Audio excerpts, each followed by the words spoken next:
So Western Michigan University Cooley Law School has been a proud member of the Lansing community for a long time. And we've got some great alums, as you know, your past president, soon to be past president, sorry, I didn't mean to kick you out too early.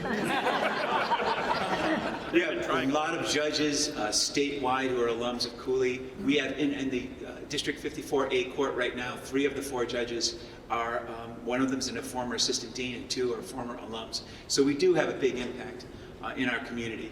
You've probably seen our big building downtown. We're hopefully going to be doing this for the long term as well. Most people think of Cooley as a local school, and we are your local school, but you'll see that we do have students, now graduates, alums all over the country. The majority are indeed in our region here, but we see we have them all over the country. As a matter of fact, we have alum all over the world. Smaller numbers, but in every one of those little baby blue spots you can't probably read, especially in the cheap seats over there. We have externship possibilities in every state and in dozens of countries as well. So we truly are your local school, but we have a much wider impact. So I was recently named the president and dean. It's one of my favorite pictures they took of me. That's about as good as it gets. I started out after high school going into the Air Force, and not because I was super patriotic, because I kind of messed up high school pretty badly. And so I needed to rehab myself a little bit, and it was a great experience. I did get to serve my country. I enjoyed it a lot. As soon as I got out, I apparently learned my lesson. I joined a rock band. That's me in the back. I'm behind a state congressman who we talked into doing a song with us on stage. I was from Rhode Island. The song was called Rhode Island, the Ocean State. And it made fun of the state, but he thought it was very positive. So he didn't get reelected, by the way. From there, I opened my own little rock and roll nightclub called Rocket, and you can probably see it's kind of an 80s kind of looking place there. During this time, the AIDS crisis hit, and I found myself doing a lot of activism about the government's inaction against the disease. It resulted in about 13 arrests for nonviolent civil disobedience. No convictions, thank you very much. Eventually, I did get to law school, and I went to Howard University in Washington, D.C. I practiced for a few years at a medium-sized firm in Connecticut. It's called Shipman & Goodwin. Even the firm had been around for 100 years, but it was a good name for the firm because you'll see the building was shaped like a boat. From there, I got my master's in public health from Harvard School of Public Health, and I knew I was going into academia, and so I went to Temple to get my master in laws, the LLM, in graduate legal education, and I've been just transfixed on improving legal education since then. One of the big highlights of my career was going to China, where as a Fulbright scholar, I toured around the country talking about my plans for the future of legal education, which may seem like an odd place to do that. But China was revamping its legal system as well, and I was a very popular speaker on that subject. This guy in the lower left-hand corner, who looks like a grizzled old Texas judge, is a grizzled old Texas judge. And he was on the faculty of my last school, and here he is performing my adoption. That's my husband, Anthony, and my daughter, Kinsey. We also, from time to time, have other family members. This is Matisse. He is an exchange student from France. He just went back in July. And that's Kinsey with a Cooley bear, by the way. And we have occasional visitors because we are foster parents. This is our most recent foster parent, Tristan, who thankfully went back to his natural parents, but it really hurt. So that's my family. That's and that's Kenny the dog. You might see us around town. But I'm really not here to talk about me that much, although I do enjoy it. I'm here to talk about the changes ahead for Cooley Law School. We have a lot going on right now. And with all of the changes that we're doing, I want to make sure that we don't lose our soul, our core of what we do. We are the best at access to the legal profession, access to social justice. We produce practice-ready lawyers, and we want to regain that position as being the affordable law school. Now, our tuition got a little out of control because, as many of you know, law schools took a big dive in the number of students applying, and Cooley was hit by that as well. And so, to try to offset things, our tuition crept up like a lot of schools. But since I've come in, we've dropped our tuition 21% starting this September 2020. Yeah, I think that's a good start. And you know, we're hoping to build our development, do other things, so maybe we can even do better. But we've gone from being one of the highest priced schools in our group of schools, our tier of schools, to one of the lowest. So we're very proud of that. But access is really important. And when I talk about access, people get an idea in their mind. And it includes making sure that our profession is diverse. I'll say it, the American legal system is predominantly the lawyers are mostly white, and we've been trying to diversify the profession for years. So you might think, okay, we want diversity with people of color, but it's other things as well. Of course, we want young people to go to law school, but we have returning people as well, people who have other careers, starting a new career in law school. And we're a great school to do that. And of course, it does include people of color. And we pay particular attention to veterans looking to start a new career. So we are truly diverse in terms of that. We have greater diversity at our school than almost any other school. We are part of Western Michigan University now, and just like what's that other school? Oh yeah, Michigan State has been changed over from Detroit College of Law to Michigan State. It's taken almost 20 years, so don't rush us on this. We know it's going to take 20 years to make that complete transition. But right now, they're going through a transition as well. They have a new president about a year before me and a new provost. And we have faculty that are working with them on joint programs, joint degrees. And we have the people in the education department at Western Michigan helping us out to enhance our teaching methods as well. Now this is a quiz. On each of your tables, I have 2 of these little cards here, okay? So it'll only take a few minutes. I hope you'll play along. So somebody be in charge of one of those cards, somebody the other one. And I'm going to give you a couple of multiple choice questions.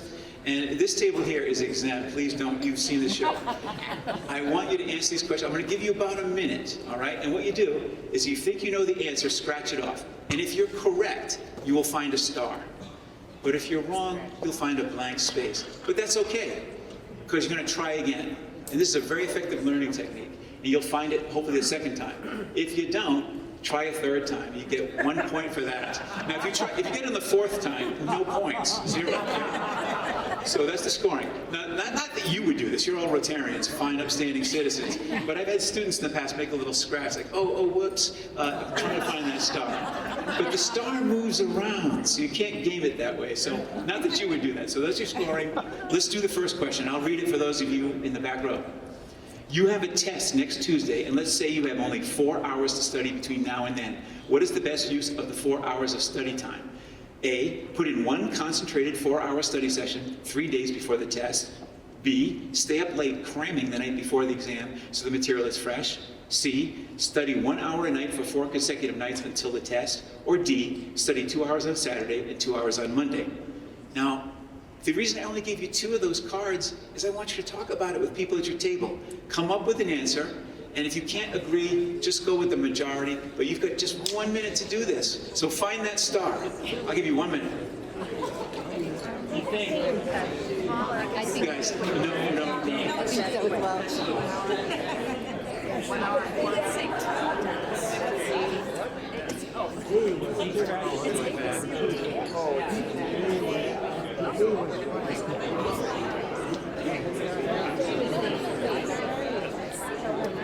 I hear some great discussion out here.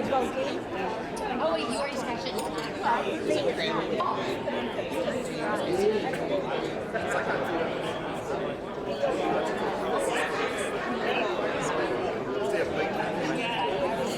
Now, I know you're all having great discussions, but I need you to make a decision in about 20 seconds.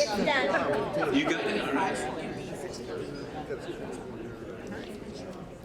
All right, if you haven't chosen already, scratch one. And now, I did you a great disservice. I didn't give you any criteria at all for what the best use means. And I'll tell you what my idea of best use, it's the best use of it to make a long-term memory. You can learn something for a test, but if you want to retain that information, which is really important, I think, for lawyers, I know it is for physicians, you want to make sure you retain that information for the long term, then the answer, of course, you found it by now, is under D. And it's a very interesting practice called distributed practice or spacing. There's some other good answers here. And if you pick C, that's a pretty good answer. Because if you study 1 hour a night for 4 consecutive nights, you've taken advantage of something called the primacy and the recency effect. You're more likely to remember the first thing that you read and the last thing than anything else in the middle. And so if you give yourself 4 different times, that's 4 primacy, 4 recency, a good answer, but the second best. And I'll talk about that in a minute. Let's do one more, just one more. Here we go, ready? You have an important interview tomorrow and you need to memorize some material by heart. How much time should you spend studying the material, reading and rereading? And how much time should you spend practicing solely from memory? 90% studying the text and 10% practicing? B, a third of the time reading, 2/3 practicing? C, 50% reading, 50% practicing? Or D, just read it a few times and sleep on it? 1 minute, see what you can do, and talk about it with your peers, friends.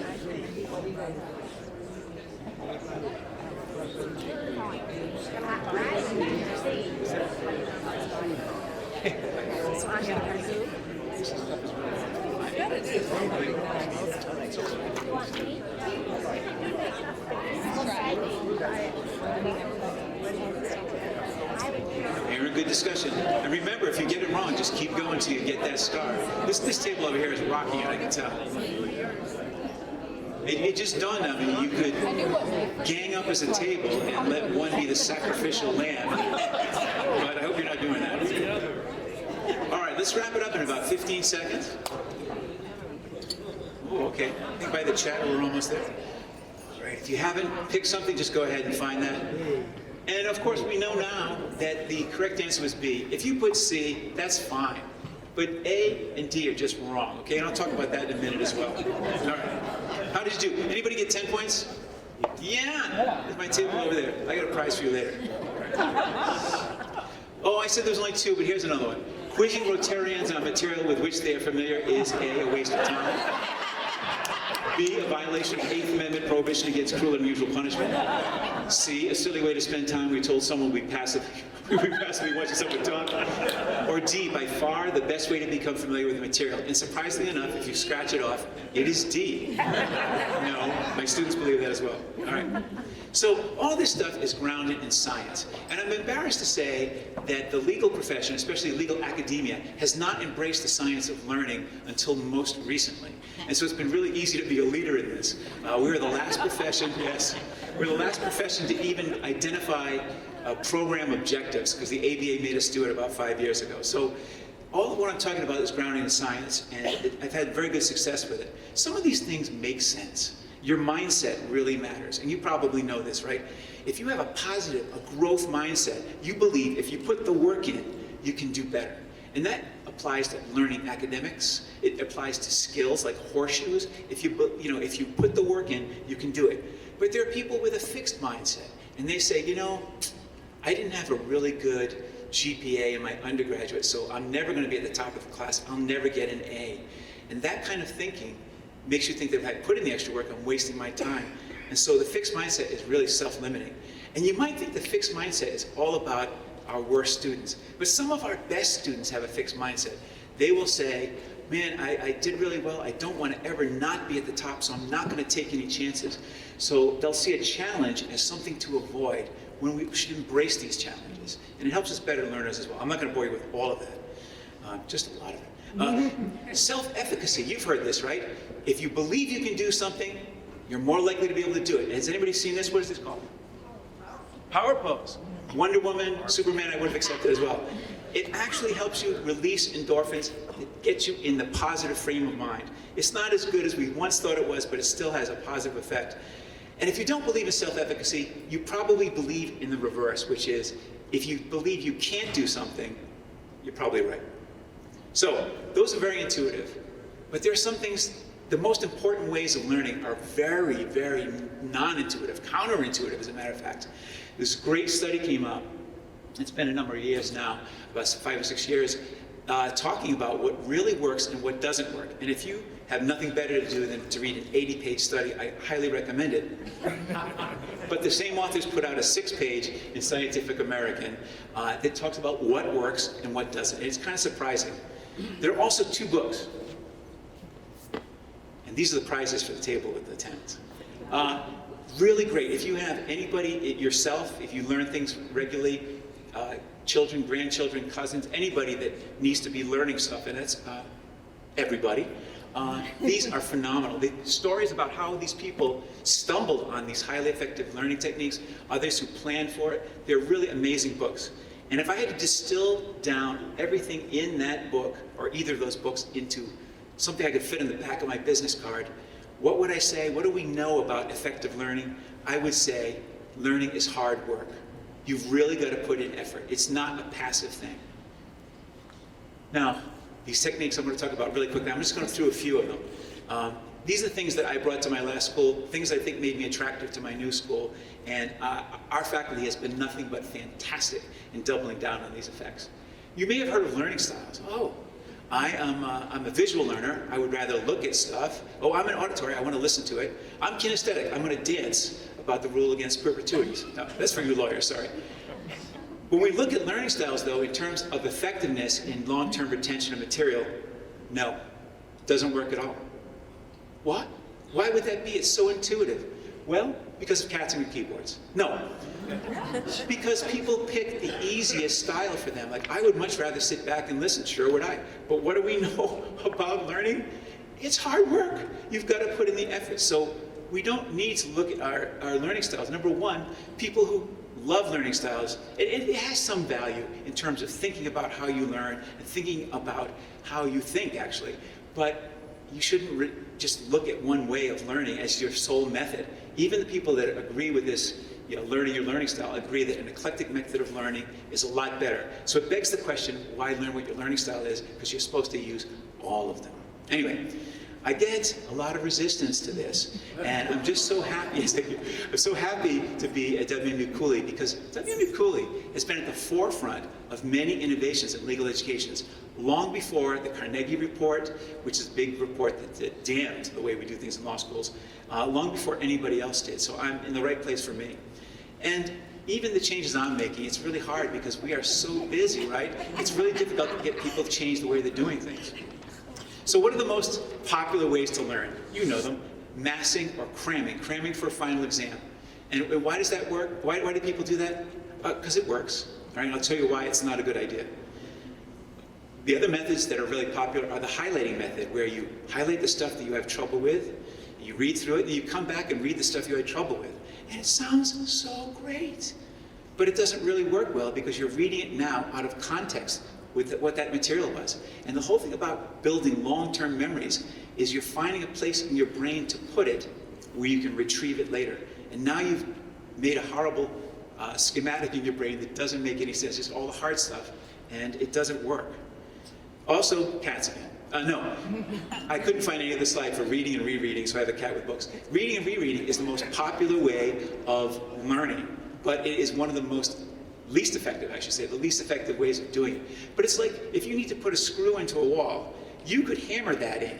It's not going to work out well. You can get it done, but it's not the way to do it. We need to use the right tools.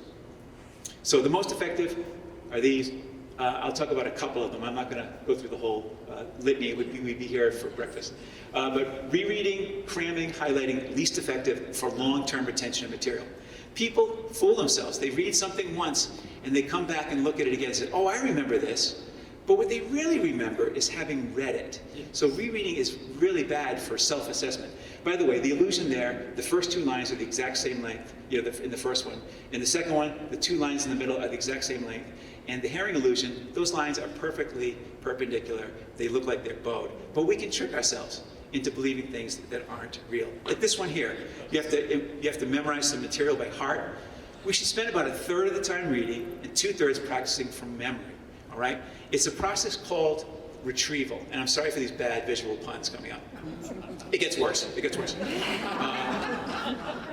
But if you are reading material and you say, oh, I got this. But if you cover up that material and say, wait, what was it? What was the rule for battery? Oh, it's an act with the intent to cause harmful or offensive contact with a person or the other. You're probably not going to be able to do that because you just read it once. But try an act with the intent, something about harmful. The process of engaging with that material and trying to drag it out of your brain is creating a very profound memory. It's actually changing, in some respect, the structure of your brain. The point is, for all of these techniques, there's one thing in common. Sorry, you've got to be engaged in that material.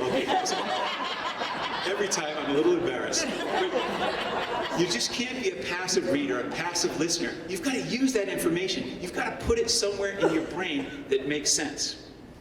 So this one here, quizzing busy Rotarians, ha ha ha. By the best way to become familiar with new material, it's actually a real thing called generation. It's also known as priming. It's also known as pre-testing. And what it does is, even if you know nothing about it, if I gave you a question on, if you're not a lawyer, I gave you a question on torts, you'd be like, I don't know. You'd make something up based upon something you knew. And even if you're wrong, it creates a place in your brain. Some people consider your brain to be a memory palace. And you now put a place for it. So when you learn that material, you've got a place to hang it. And it's making a very profound connection. There are people that do this for like a parlor trick. They learn copious amounts of useless information. My favorite are the people that take 3 decks of cards, and they can do it with up to 7, but there's a contest every year, 3 decks of cards. They shuffle them all up. It's 156 cards, lawyer, sorry. And they will go through the deck one at a time. Queen of diamonds, 2 of hearts, 3 of hearts, the whole deck about that fast, and then recite them all in order with no mistakes. Your brain is a wonderful thing, but you've got to train it to do these things, and that's what we're hoping to do with our students. And this last one here, if you picked C, that's a good answer. If you picked B, that's an honest answer. Anybody here ever cram for a test? Anybody's not hand is up that they're lying. That's what everybody does. And why is that? Is it because it works, all right? But it's not the best way, and I'll show you why. So I'm going to tell you about spacing, otherwise known as space practice or distributed practice, and it's based on some groundbreaking science from 1883. Ebbinghaus was looking to determine how quickly people forget things. And he was using nonsense syllables. So it's not as bad as it looks here, but it's pretty bad. So we see when we learn something, if we don't do something, we pretty soon will remember almost none of it. But if we review things, we retain more information. This chart is a little bit optimistic, but we see that when we review things, we can retain more information. But the timing is really important. If you look at that red line right there, we'll see that's someone immediately after class restudying the material they just learned, and they remember a lot more for a while, but within a month, it's not that much more as if they had done nothing. But we see that forgetting curves become less and less steep. Oh my goodness. Now I'm going to be rushing really quick here as we go on. So here's someone who's studying for a test with the blue using space practice, someone using cramming. And they're spending the same amount of time studying, and the test is at that big perpendicular line. And what we find is, on average, they do about the same, and the space practice person maybe even comes in a little behind the cramming person. So everybody says, well, I'm never gonna do space practice because the person who crammed did a lot better. But 2 weeks later, the person who crammed remembers 10 to 15% of what they learned. The person who used space practice, 40 to 60%. So what I'm trying to do is take advantage of that and that up in the upper right-hand corner, the reactivation curve. That's for people who have to know their information cold. I always think of airline pilots. You know, they're in the plane, flying the plane, engine's on fire. Whoop, let me get the book out and see what's going on here. No, you have to have that information in your head. And so what do the pilots do? They have to retrain every so often, every few months. They also have to sit in a simulator. And all of this, distributed practice, works for learning material and for skills. The NBA uses this. They don't do all dribbling skills on one day. They break it up. The reason why it's so important for young lawyers is there's a test called the MBE. It's a multiple choice test that every lawyer has to take unless you're in Louisiana. That's another story. A lot of subjects that you learn pretty much in your first year, maybe year and a half. And by the time you get to the bar exam, if you're using terrible techniques, you've forgotten most of it. So we have these things called mini MBEs, thank you. Mini MBEs, we're gonna actually call them comprehensive exams. At the end of each year, you've got to refresh your recollection. And keep that reactivation curve going if we can. So we take advantage of that up in there, right-hand corner. And now I'm gonna go into New York speed here. I get a lot of resistance from this. French resistance. So right now, we're facing big challenges in the legal profession. And you know, for one time, I don't know, some of you probably remember, we had so many students here in Lansing, it was looking more like the bowl on the left. But now we've got a lot of infrastructure, and we've got to consolidate a bit. And so it's time to right size, not just us, the entire legal profession is doing. We had a goal to be the biggest law school in the country. We achieved it, and we're still one of the biggest, but we're going to find the right size for Cooley. Who knows what the future is? That's Mercedes-Benz idea of the future. I would like to live there if it includes a boat like that. But we don't know what it's going to look like. But we do know this, that currently a lot of legal jobs are being sent overseas, due diligence and document review to the Philippines and to India.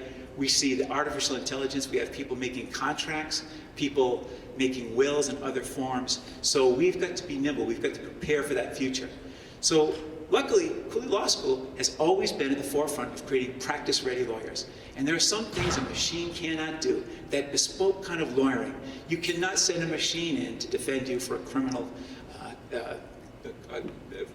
case. You also probably don't want a machine handling your divorce. It requires a human being, and that's who we prepare.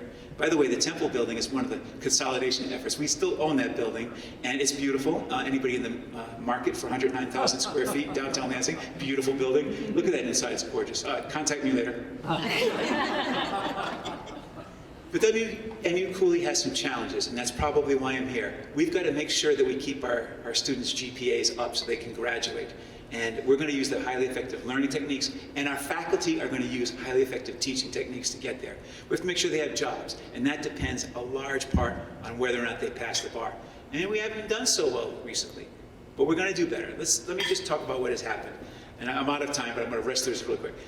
The ABA has come up with a new standard for which law schools who are accredited by the ABA, which is us, have to have their students pass the bar at a certain rate. We have always met that standard. But it gave us more time to do it than the new standard is giving us. So we're probably going to fall short of that standard this year and maybe the following year. But we already have a plan. We're going to climb out of it. But I just wanted to let you know, I wanted to let you know that it's going to be tough for a couple of years, but we're up to the job. I came in, I was very excited, and I found out I'm not driving a sports car, I am driving an ocean liner. Okay? So I have to signal my turn like 6 hours in advance. I turn that wheel, and then it starts to move, all right? And I'm seeing the movement, and I'm seeing the trajectory. We're on our way. So here's some really good things I just want to tout about. We have the Kimball Center for Legal Drafting. We had some, for local lawyers, we had a great workshop a couple weeks ago. Again, we are the first law school to make our legal writing faculty tenure or tenure track. We do prepare practice-ready lawyers. We take them to court in clinics, we have mock courts, and we've been doing this forever. You can see a lot of schools talking about this today, but that's an ad of ours from like 20 years ago. This is what we do it right. We have the weekend program. Sounds like, oh, well, is that a good idea? Yeah, it's a really good idea if you already have a career and a family and you can't quit that to go to law school. We make it possible for access to a legal education for a lot of people that couldn't go otherwise. And other schools have copied us on that, but we still find ways for people to get to law school. A couple of really quick things I promise. Our Innocence Project, I could not be more proud of so many things at our school, but the Innocence Project, led by Professor Marla Mitchell-Sachon, who's a nationwide expert on exoneration, has really been successful in getting 4 people out of prison who were unjustly convicted. These 2 gentlemen came to speak at our school. 40 years for one of these guys and over 20 for the other in prison for something they did not do. I could not be more proud of that clinic. We're also going to be featured on a little TV show called Behind the Scenes. And when I say little TV show, I mean little. It's 5 or 6 minutes after a PBS show like Masterpiece Theater. It's going to talk about our school and our commitment to social justice. Watch for it. And then finally, this is final, I just want to say SF Gate has this great program for gifted and talented children, and it goes during the summer. And they have a program for people that think they want to be doctors, and they want to be biologists, they want to be naturists, and who else knows else. But they didn't have one for law. And their law school is not set up to handle this. Their schedule doesn't work around this. So we're going to do it. So we are community players. We've been doing this for over, well, not we, but I feel I am a big part of it now. Over 45 years we've been doing this. And again, great alums all around the country, all around the world. And we're going to fulfill our promise to our students to lead us into the next era. So we're graduating this past era and moving on to the future, and we're going to set the trends for the future of modern legal education. Thank you.